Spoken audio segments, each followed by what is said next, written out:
இருக்கிறதுலே toxic relationship கேள்விப்பட்டிருப்போம். இருக்கிறதுலே டாக்ஸிக் லவ் ட்ரையாங்கிள் இதுதான். என்ன நடந்திருக்கு அப்படின்னு பார்த்தீங்கன்னா, ஐஸ்வர்யா அப்படிங்கிறது தான் பொண்ணு. அவங்களோட அம்மா வந்து சுஜாதா. சுஜாதா அப்படிங்கிறவங்க வந்து தெலுங்கானால இருக்கிற ஒரு பேங்க்ல வந்து ஸ்வீப்பரா வேலை பார்த்துட்டு இருக்காங்க. அதே பேங்க்ல மேனேஜரா வந்து திருமால் ராவ் அப்படிங்கிற ஒருத்தர் வந்து இருக்காரு. இந்த திருமால் ராவ்ங்கிறவங்களுக்கு வந்து ஒரு 35 வயசு ஆகுது. அங்க வேலை பார்க்க போன சுஜாதா அவங்களுக்கு வந்து 50 வயசு ஆகுது. இவங்க 2 பேருக்கு நடுவுல வந்து ஒரு காதல் மலருது. ஓகேவா? இதுல என்னன்னு பார்த்தீங்கன்னா, திருமால் ராவ் வந்து he is already married. So அதனால என்ன நடக்குதுன்னு பார்த்தீங்கன்னா, அவங்க வந்து மனைவியை வந்து முதல்ல உலகத்துல இருந்தே அனுப்பிச்சிட்டோம்னா இவங்க 2 பேரும் சந்தோஷமா இருக்கலாம் அப்படின்னு சொல்லிட்டு சுஜாதா ஐஸ்வர்யாவோட அம்மா அவங்களும் பேங்க் மேனேஜரும் வந்து முதல்ல யோசிக்கிறாங்க. ஆனா அந்த திருமணத்துல வந்து ஆல்ரெடி எந்த விதத்திலையும் ஒரு பெரிய ஹாப்பினஸ் இல்ல அப்படிங்கிறப்ப வந்து அதை விட்டுட்டு இவங்க 2 பேரும் ஒண்ணா இருக்கலாம்னு யோசிக்கிற நேரத்துல தான் சுஜாதா அவங்களுக்கு உடம்பு சரியில்லாம போகுது. அவங்களால ஆபீஸ்ல வந்து ஸ்வீப் பண்ண முடியல. அப்போ அவங்களை ரீப்ளேஸ் பண்றது யாருன்னு பார்த்தீங்கன்னா அவங்களோட பொண்ணு ஐஸ்வர்யாவே தான். ஐஸ்வர்யாவுக்கு 23 வயசு ஆகுது. 23 இயர்ஸ் ஓல்ட். அவங்க வந்து அதே வேலைக்கு அங்க வர்றாங்க.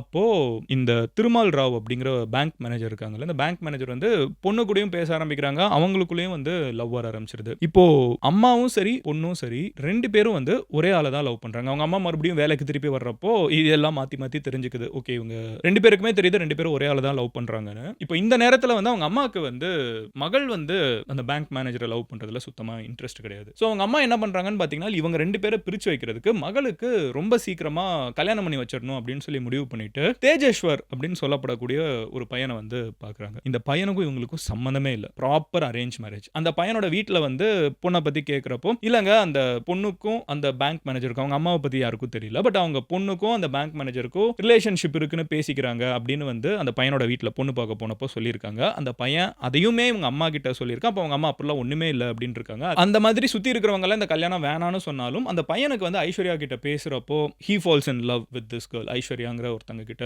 லவ் லெவல் இருந்து அவங்க வந்து இல்ல இந்த பொண்ணை தான் கல்யாணம் பண்ணணும்னு முடிவு பண்றாங்க. பிப்ரவரி மாசம் கல்யாணம் வந்து கன்ஃபார்ம் ஆகுது. ஸோ அம்மாவோட பிளான் சக்சஸ். பொண்ணை வந்து கல்யாணம் பண்ணி வச்சிட்டோம்னா அந்த பொண்ணு அந்த பையனோட வீட்டுக்கு போயிடுவா. இங்க மறுபடியும் ஆஃபீஸ்க்கு வர முடியாது. நம்ம தான் மறுபடியும் அந்த வேலையை பார்க்க போகணும். மேனேஜர் நம்ம கூட தான் இருப்பாங்க.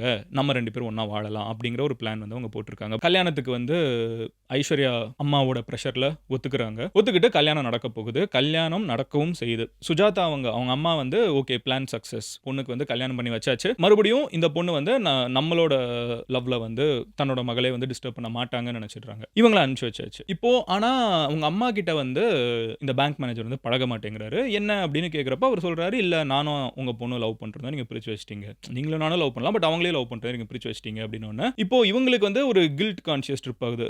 அப்போ இவனை அனுப்பிச்சு விட்டாலும் வந்து நம்ம கிட்ட பேச மாட்டேங்க. அப்ப என்ன பண்ணணும் பேசுறதுக்கு அப்படின்னா இவனை நம்ம அனுப்பிச்சிட்டு நம்ம 3 பேருமே கிளம்பி போயிடலாம். இங்கே இருக்க வேணாம். நம்ம வந்து லடாக் இல்ல அந்தமான் அந்த மாதிரி சம்பந்தமே இல்லாம எங்கேயாவது கிளம்பி போயிடலாம். இந்த பேங்க் மேனேஜர் வந்து அம்மாவை இங்கேயும் சரி இவங்க வீட்லயும் சரி பொண்ணை வந்து கல்யாணம் ஆகி போனா அந்த பையனோட வீட்லயும் சரி கன்வின்ஸ் பண்றாங்க இந்த பேங்க் மேனேஜர். 3 பேரும் ஒண்ணா சேர்ந்து என்ன டிசைட் பண்றாங்கன்னா இந்த கல்யாணம் பண்ண பையன் இருக்கான்ல தேஜேஸ்வர் ஒரே மாசம் தான். கல்யாணம் எப்போ நடக்குதுன்னு பாத்தீங்கன்னா மே 18 நடக்குது. ஜூன் 17 அந்த பையனை வந்து காலி பண்ணிடுறாங்க. மொத்தமே 4 வாரம் தான் அவன் கல்யாணத்துக்கு அப்புறம் உயிரோடவே இருந்திருக்கான். ஸோ என்ன முடிவு பண்றாங்கன்னா இந்த பையன் தான் இப்போ பிரச்சனை. கல்யாணம் ஆயிடுச்சு. ஸோ இவனை வந்து நம்ம அழிச்சிட்டு நம்ம வந்து 3 பேர் கிளம்பி போயிடலாம். ஆனா அது எப்படி பண்ண முடியும்? பண்ண முடியாது. எப்படி பண்ணலாம் அப்படின்னு யோசிச்சீங்கன்னா பேசாம கணவன் மனைவி 2 பேருமே காணாம போயிட்டாங்கங்கிற மாதிரி நம்ம செட்டப் பண்ணுவோம். அதுதானே வந்து அந்த மேகாலயால அந்த ஒரு சோனம் அந்த பொண்ணு வந்து அதை தானே ட்ரை பண்ணாங்க. அதே மாதிரி நம்ம இங்க ட்ரை பண்ணலாம். அவங்க மாட்டிக்கிட்டாங்க. ஸோ கணவனை வந்து அந்த ஃபால்ஸ் கிட்ட வந்து தள்ளி விடுறப்போ உடல் கிடைச்சிருச்சு மாட்டிக்கிட்டாங்க. நம்ம வந்து ஆனா ப்ராப்பரா எக்ஸிக்யூட் பண்ணிட்டோம்னா கணவன் மனைவி ஒரே நேரத்தில் காணாம போயிடுவாங்க. போலீஸ்க்கு வந்து என்னாச்சுன்னே தெரியாது. கணவன் ஆனா நம்ம கொண்டிருப்போம். மனைவி வந்து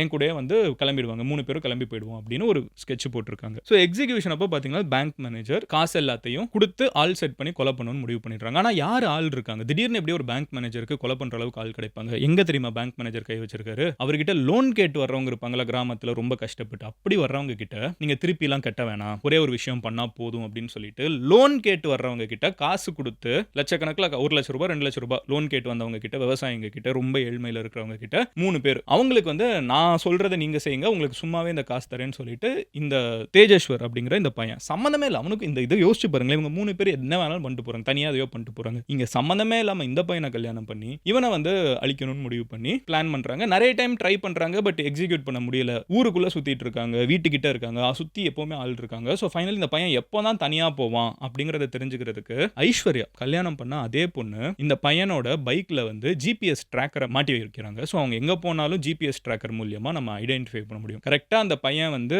சிசிடிவி இருக்காது கொஞ்சம் கிராமத்து சைடு போகிற அந்த நேரத்தில் இந்த லோன் கேட்டு வந்து அவங்க கிட்ட கொலை பண்ணுங்க காசு தரேன்னு சொன்ன 3 பேரும் சேர்ந்து ஒரு கார்ல அந்த பையனை ஃபோர்ஸ் பண்ணி ஏத்தி கழுத்தறுத்து கொன்னு உடம்ப வந்து ஒரு கேனால்ல தூக்கி போட்டுருக்காங்க. கண்டுபிடிக்க முடியாது, தண்ணியில் அடிச்சுட்டு போயிடும். அங்க ஃபால்ஸ், இங்க கேனால், ஒன்றும் இல்லை, தண்ணியில் அடிச்சுட்டு போயிடும், கண்டுபிடிக்க முடியாது அப்படின்னு சொல்லிட்டு 2 நாளுக்கு இவங்களோட பிளான் எல்லாமே வந்து சக்சஸ்ஃபுல்லாக தான் இருந்திருக்கு. உடல் கண்டுபிடிக்கப்படலை, எல்லாமே அப்படியே தான் இருந்திருக்குது. இந்த பொண்ணு வந்து கணவனை காணோன்னு மட்டும் வீட்டில எல்லாம் மெயின்டைன் பண்ணிட்டு இருந்திருக்காங்க. பட் அதுக்கப்புறம் உடல் வந்து கண்டுபிடிக்கப்படுது. பட் 3 நாளா தண்ணியில உடம்பு இருந்துச்சுன்னா என்ன ஆகுறது, கையில வந்து அம்மான்னு போட்ட டாட்டூ மட்டும் இருக்குது. அது வந்து அந்த பையன் தேஜேஸ்வர் போட்டிருந்ததுன்னு தெரிஞ்ச உடனே இவங்களுக்கு ஆல்ரெடி சந்தேகம். குடும்பத்தில் இருக்கிறவங்களுக்கு கல்யாணத்தப்பமே சொன்னாங்க இந்த பொண்ணு வேணாம், இந்த பொண்ணுக்கும் ஏதோ பேங்க் மேனேஜருக்கும் சம்மந்தம் இருக்குங்கிறாங்க, இந்த கல்யாணம் சக்சீட் ஆகிறதுக்கு வாய்ப்பு கஷ்டம் அப்படின்னு சொன்னவங்களுக்கு வந்து ஒரே மாசத்துல எப்படி காணாம போவான், இவ்வளோ நாள் இதே ஊர்ல இருக்கான், வளர்ந்துருக்கான், காணாம போறானவனா ஆல்ரெடி போலீஸ் கேஸ்ல இவங்க மேல சந்தேகத்தை கொடுத்துருக்காங்க. இப்போ உடலும் கிடைச்ச உடனே ஓகே இறந்து தான் போயிட்டாங்க, ஏன்னா காணாம போயிட்டாங்க முதல்ல மிஸ்ஸிங், அப்புறம் தான் வந்து இறந்து போயிருக்காங்கன்னு தெரியுது. அண்ட் குத்தி இருக்காங்க அப்படின்லாம் தெரிஞ்ச உடனே என்னென்ன நடந்திருக்குதுன்னு சுத்தி பார்த்தா ஐஸ்வர்யாவும் அவங்க அம்மாவும் இதுல டைரக்டா இன்வால்வ் ஆயிருக்காங்கன்னு தெரியுது. இது எல்லாத்தையும் பின்னாடியில இருந்து ஆனா ஆப்ரேட் பண்ணது யாருன்னு தேடி போய் பார்க்கறப்ப திருமால் ராவ்ங்கிற இந்த பேங்க் மேனேஜர்னு தெரியுது.